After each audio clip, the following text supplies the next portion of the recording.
Saudara-saudari, adik-adik, Bapak Ibu, para sahabat Tuhan Yesus di Paroki Santoyo Cemetery dan di Stasi Santo Thomas Seyegan, juga para sahabat Tuhan Yesus dimanapun Anda berada, berkah dalam, salam semangat, sehat selalu, tetap berbahagia, dan senantiasa tekun berbuat baik. Marilah kembali kita belajar ilmu sejati pada hari Selasa, tanggal 14 Maret tahun 2023, hari biasa pekan ketiga Prapaskah. Kita mengawali belajar ilmu sejati dengan berdoa. Dalam nama Bapa, Putra, dan Roh Kudus. Amin. Allah Bapa Maha Setia, kami mohon, janganlah kau tarik rahmat-Mu dari kami. Semoga dengan bantuan-Mu kami menjadi abdi-Mu yang setia. Dengan pengantaran Tuhan kami Yesus Kristus Putra-Mu, yang hidup dan berkuasa bersama Dikau dalam persatuan Roh Kudus, Allah sepanjang segala masa. Amin. Para sahabat Tuhan Yesus terkasih, kita akan belajar ilmu sejati dari Injil Yesus Kristus menurut Matius bab 18 ayat 21 sampai dengan 35. Sekali peristiwa, Petrus datang kepada Yesus dan berkata, "Tuhan, sampai berapa kalikah aku harus mengampuni saudaraku jika ia berbuat dosa terhadap aku? Sampai 7 kali?" Yesus berkata kepadanya, "Bukan. Aku berkata kepadamu, bukan sampai 7 kali, melainkan sampai 70 kali 7 kali. Sebab hal kerajaan surga itu seumpama seorang raja yang hendak mengadakan perhitungan dengan hamba-hambanya. Ketika ia mulai mengadakan perhitungan itu, dihadapkanlah kepadanya seorang yang berhutang 10.000 talenta. Tetapi karena orang itu tidak mampu melunasi hutangnya, raja itu memerintahkan supaya ia dijual beserta anak istri dan segala miliknya untuk membayar hutangnya.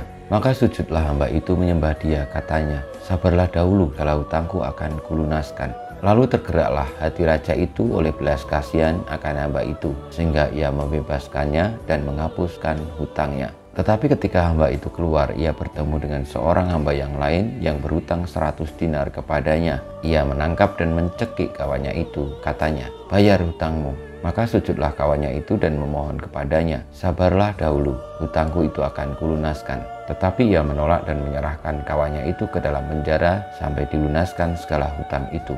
Melihat itu, kawan-kawannya yang lain sangat sedih, lalu menyampaikan segala yang terjadi kepada tuan mereka. Maka raja itu menyuruh memanggil hamba pertama tadi dan berkata kepadanya, 'Hai hamba yang jahat, seluruh hutangmu telah kuhapuskan karena engkau memohonnya kepadaku. Bukankah engkau pun harus mengasihani kawanmu seperti aku telah mengasihani engkau?' Maka marahlah tuannya itu dan menyerahkan dia kepada algojo-algojo sampai ia melunaskan seluruh hutangnya. Demikianlah Bapakku yang di surga akan berbuat terhadap kamu, apabila kamu masing-masing tidak mengampuni saudaramu dengan segenap hatimu."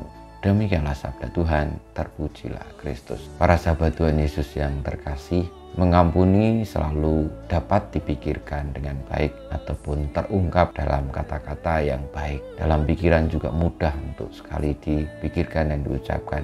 Namun ketika masuk ke dalam praktek atau pelaksanaan seringkali tidak mudah. Tuhan Yesus mengumpamakan orang yang bersalah itu seperti orang yang berhutang. Sebagai wajibnya adalah membayar hutang itu atau melunasi. Artinya dengan melunasi ia bertanggung jawab atas hutangnya. Namun ketika pertanggungjawaban itu memerlukan waktu, tentu orang yang akan melunasi hutang itu akan memohon supaya diberikan waktu lagi untuk melunaskan hutangnya. Tuhan Yesus memberikan perumpamaan bahwa karena belas kasihan oleh seorang raja yang baik hati yang mau menghapuskan hutangnya, lalu si pemohon tadi tidak harus melunasi hutangnya karena Allah mengampuni, memaafkan dengan menghapuskan hutang orang itu. Kalau kita memaafkan orang, berarti kita siap untuk menghapuskan hutang orang itu.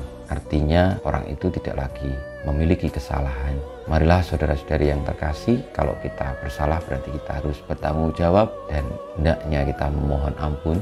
Lalu kalau misalnya ada orang yang bersalah kepada kita, jelas bahwa belas kasih, pengampunan itu perlu untuk diberikan. Karena Allah telah berkenan untuk menghapuskan segala dosa-dosa kita kepada orang yang bertobat kembali kepadanya. Karena belas kasihnya lebih besar daripada kesalahan-kesalahan kita. Kita mohon berkat Tuhan, kemuliaan pada Bapa dan Putra dan Roh Kudus, seperti pada permulaan sekarang selalu dan panjang segala abad. Amin. Ya Yesus, jadikanlah hati kami seperti hati-Mu, Tuhan bersamamu dan bersama Roh-Mu. Kita semua hidup kita, perjuangan kita untuk memiliki hati penuh pengampun, karena kita pertama-tama diampuni oleh Allah, senantiasa dibimbing, dilindungi, diberkati Allah yang Maha Kuasa, Bapa, Putra, dan Roh Kudus. Amin.